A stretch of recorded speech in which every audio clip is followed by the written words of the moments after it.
What's going on, everybody? I'm back with another MLB preseason preview and predictions video. And for this video, I'm going to talk about another one of my all-time favorite baseball teams.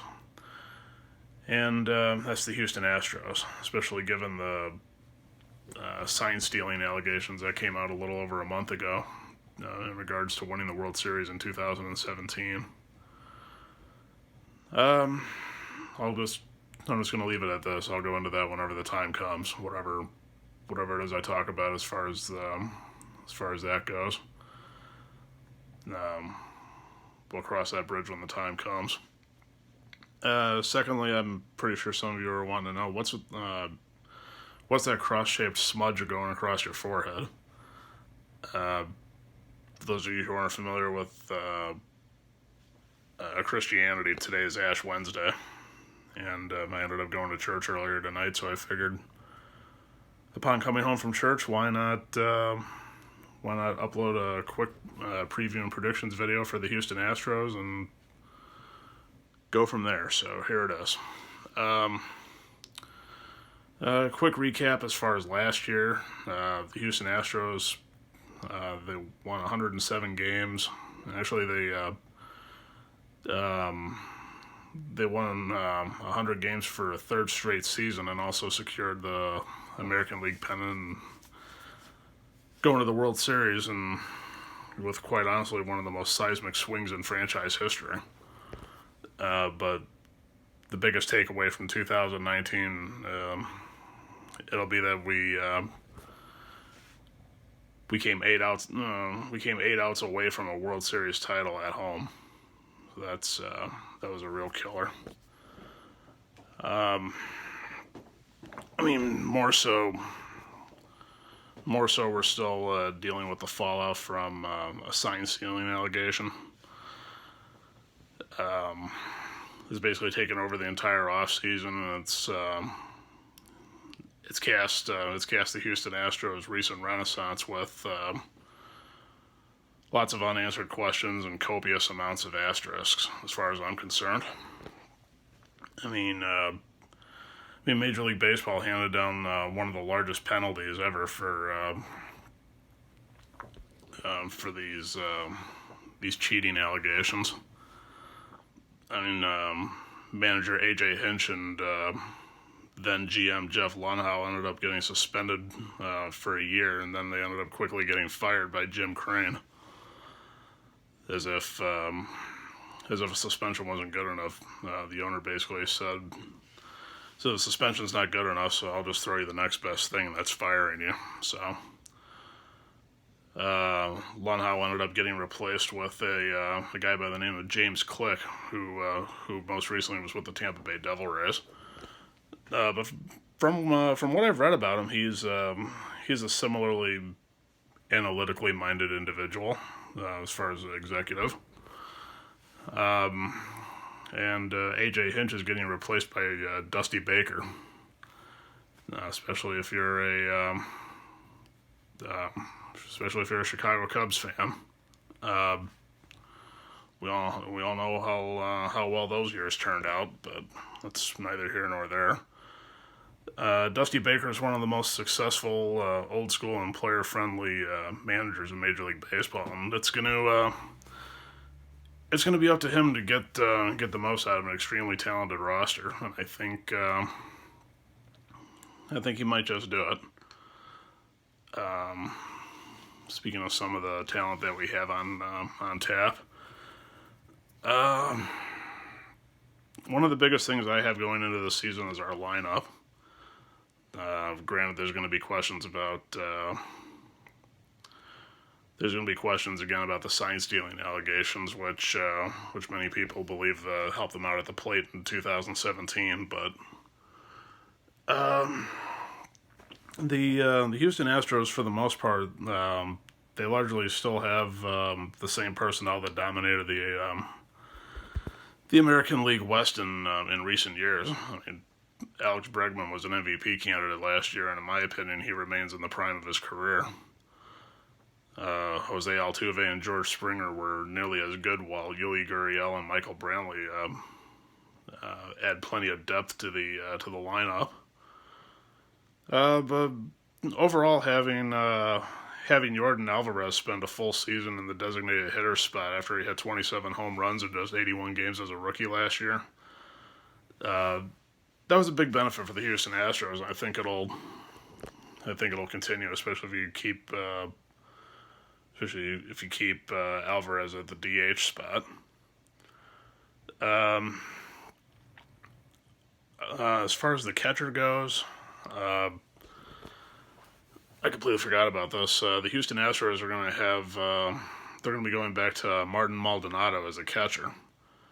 In my opinion, he's a downgrade from Robinson Chirinos offensively. Even if he improves defensively, but Robinson Chirinos, I don't even remember what team he's on now, if he's even playing. But that's another story for another time. The production of Josh Reddick, I think that's going to be another question mark going into this season because it's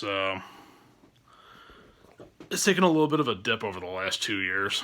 I think that could open the door for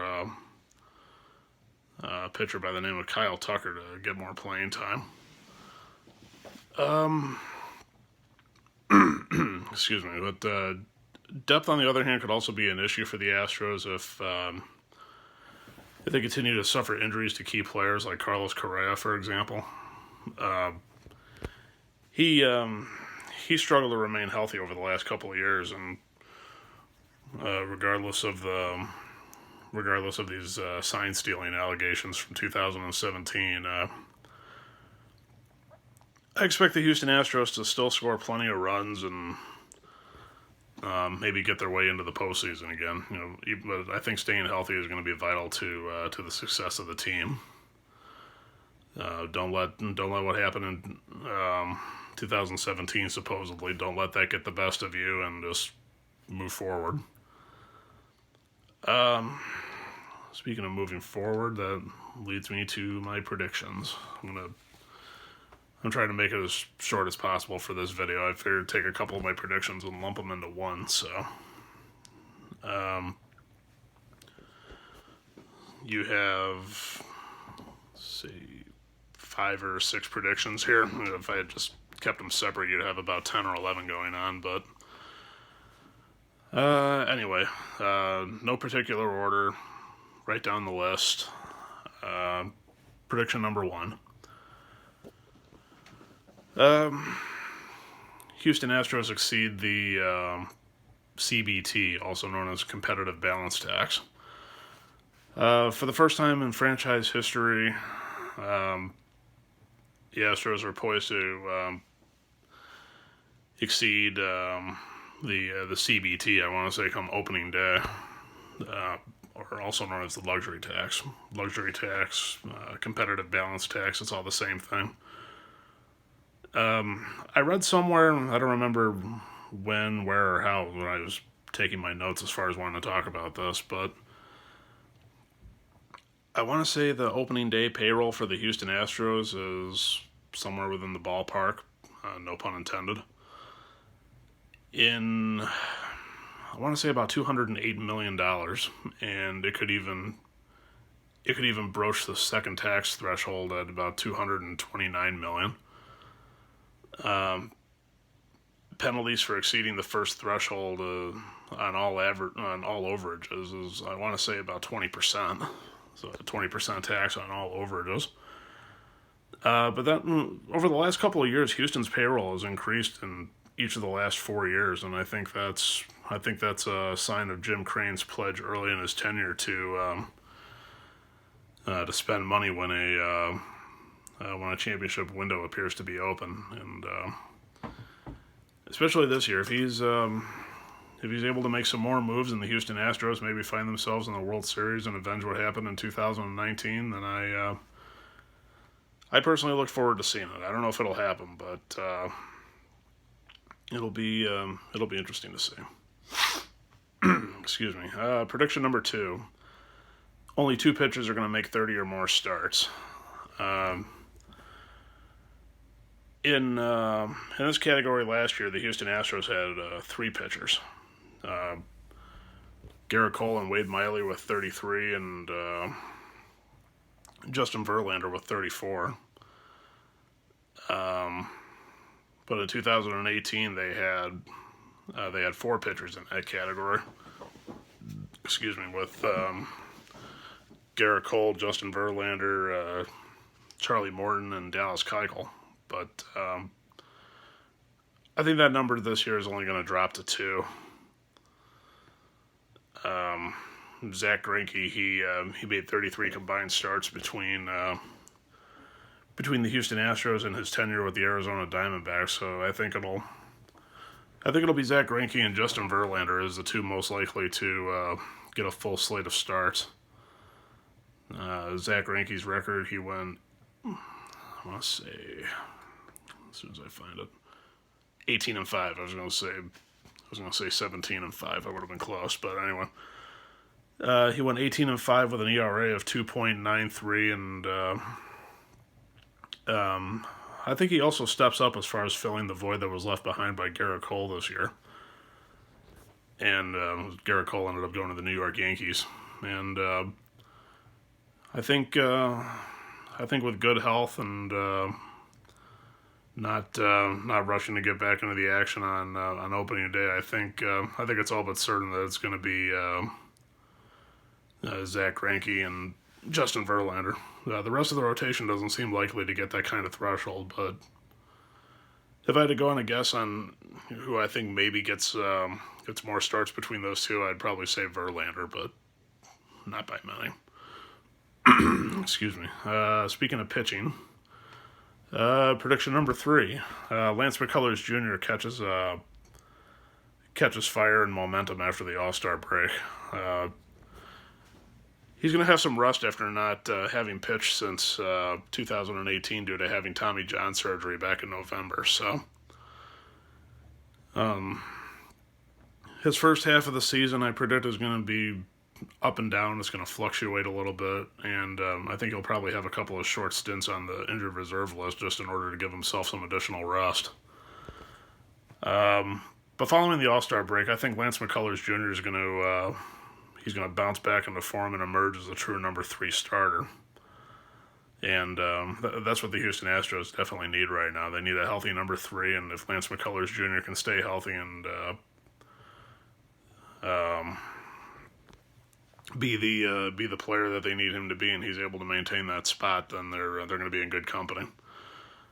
I think he makes anywhere between 21 to 25 starts this season.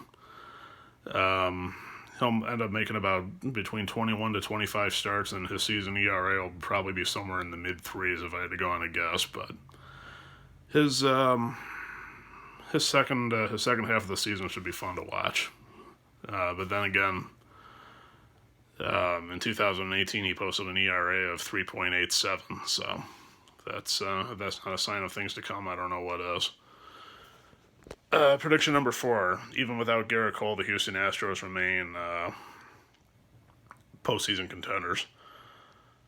As I said earlier, the Houston Astros narrowly missed out on their second World Series in 3 years. But the near term, in my opinion, still looks bright, projecting how things are supposed to play out, hopefully, in terms of making it to the postseason. But the long term, on the other hand, I don't think is going to be that easy.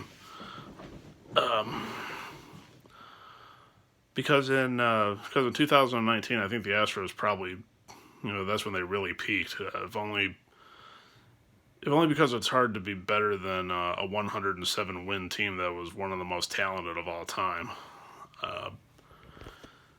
Actually, the Houston Astros were every bit as good as what their record was last year. I mean, the run differential perfectly predicted their win-loss totals, and if anything, they, in my opinion, should have won more than 107 games in the regular season. But after a stretch of 5 consecutive winning seasons, which featured 4 postseason appearances, 2 pennants, more wins than any other team but the Dodgers, and one of the winningest 3-season stretches ever between 2017 and 2019, the Houston Astros seem far from done, so don't count them out just yet. How likely is it that they'll get another shot at a second championship? It remains to be seen. Prediction number 5, Houston Astros win more than 93 games. The last I read, the win total, I want to say, was projected at 92.5. So, the Houston Astros will return to their core of 4 homegrown stars. I mean, Carlos Correa, George Springer, Alex Bregman, and Jose Altuve. But they're also going to have several other key pieces from a team that, as I said earlier, was 8 outs from winning their second World Series in 3 years. This sets the Houston Astros up to be favorites to win their 4th consecutive American League West title in 2020, as well as to once again be a contender for another American League pennant. After winning 107 games last year in the American League pennant, the Houston Astros have more modest expectations going into this year, and I know 92.5 is a little high, but they'll surely there's certainly going to be more competition from other teams in the American League West than the last couple of years. And while the loss of Garrett Cole will be felt, it's going to be real tough to try and maybe fill that void. But overall, the Houston Astros, in my opinion, they're just too good offensively not to at least maybe get within the 100 win mark and go over projected the win total of 92.5. So that being said, while likely winning another American League West title, I would take the over. 93 games or more that they pull off the win. It sounds plausible to me. Then again, I'm an optimist, at least by nature. So between 93 and 100, if I had to go on a wild guess, I'd say that's where they end up. But if they can go 100 or more, that would be nice. Last prediction: the presence of Dusty Baker. And the Houston Astros, they're getting one of the most experienced and respected managers in all of Major League Baseball. I mean, he's got over 20 years of managerial experience with 4 different teams. The Washington Nationals, the Chicago Cubs, now with the Houston Astros, and who was the other one? I want to say the San Francisco Giants, I believe it was. I don't remember, but anyway. 4 different teams, over 20 years of managerial experience. That's a stat that you can't overlook. Speaking of stats, opening day for the Houston Astros, it'll be Dusty Baker's 3,500th game of Dusty Baker's managerial career. But he's also managed 55 postseason games despite never winning a World Series. So he did was with the San Francisco Giants, where he won the National League Manager of the Year in 2000, 1997, and 1993. But while there's no sense in doubting Dusty Baker's credentials, he's certainly an interesting match for the Houston Astros, and I was actually rather surprised when I had read and heard that they had hired him. Dusty Baker becomes the 3rd major league manager to be hired shortly after the age of 70. But also, this is his first time managing in the American League. The other times he was a manager, he was in the National League. Now he's in the American League. But then again, Dusty Baker had a 2-year hiatus since when he last managed the Nationals. The Washington Nationals let him go after the 2017 season, despite leading Washington to back-to-back division titles. So everyone thinks that that 2-year hiatus may pay off. I don't know. A lot can be done in 2 years, but we'll have to wait and see what happens when opening day comes around. But moreover, the way I see it, I look at Dusty Baker as an old school manager. He's not like most people who have an analytics driven perspective on baseball, and that's seeing as that's a trait possessed by many of the managerial hires in recent years. Not having an analytics driven perspective on baseball, in my opinion, that's a good thing. It really changes things up. Really changes things up, especially depending on how you look at the game and the overall look of your roster. You know, who it is you're going to be playing. You know, game footage, whatever else of that nature. But on the other hand, with what the Houston Astros have brought upon themselves with these sign stealing allegations, a change of culture and a move away from analytics might be what's best for the Houston Astros going forward. And I think that old school manager mentality and mindset and attitude of Dusty Baker is a perfect example of that. I think it'll pay dividends in the end. I really do. So other than that, guys, that's really about all I've got. I wish I could have thrown in a couple more predictions and maybe made the video a little bit longer than what it originally intended to be, but that's really about all I've got for you. So subscribe to me on YouTube if in the event or events you haven't already. Follow me on Instagram. You know, whatever other forms of social media that I have on my front page, you'll be able to see them. Post a comment, please subscribe, and I'll talk to you guys later. So let me know what all you guys think as far as at least the first 4 videos that I made, as far as the Red Sox, the White Sox, and the Cubs.